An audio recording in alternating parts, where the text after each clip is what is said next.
All right, g'day, hi, and welcome. Okay, it is time. Time for the mighty 8 string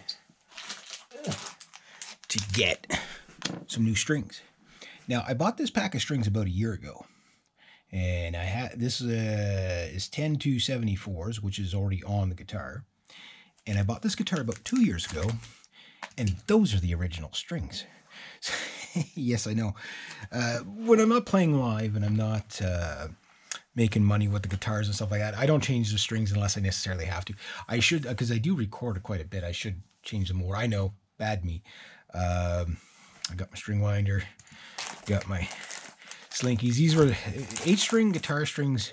When you go into a music store, I got these at where did I get these? Long McQuaid? I think the Ottawa store. They usually don't have a lot of varieties of 8-string guitar strings because there's usually, if you're lucky, there might be one 8-string guitar in the store. The 8 strings are a little bit, I mean, they're popular enough, but they're kind of, I'm not saying going out of style, but they're not large sellers like they were when they first came out.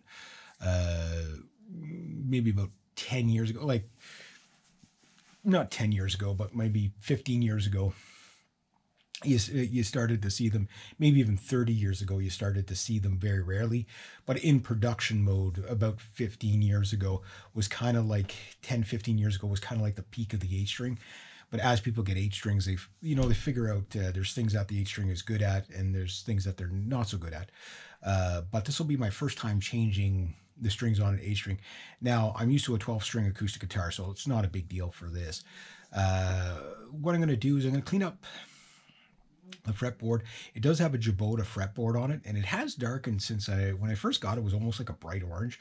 Now it's almost like a rosewood color, but I'm going to slap some, when I take the strings off, I'm going to slap some olive oil on that fingerboard. Hopefully it not only hydrates, it does, maintains the fingerboard, but hopefully it'll darken it a bit too. This guitar would really be really cool if it had just a blacked out ebony fingerboard on it. I think it would be really, really cool. But anyway, yeah, so I'm going to do my first string change on the 8 string. I've got a lot of new songs for the new year coming up. Whoop.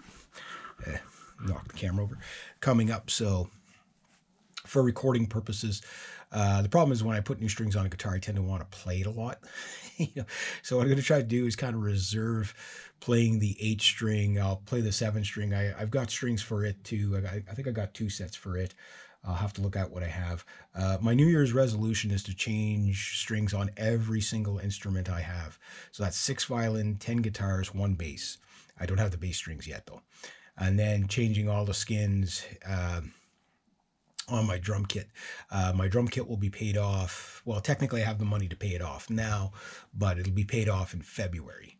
And then the upgrades start. So it's been a hard couple of years to get all this equipment, and I still got more equipment I want to get, but I'm at that point now where I can just start investing in the equipment, stock up on strings and stuff, so I don't wait 2 years to change the strings. But anyway, there we go.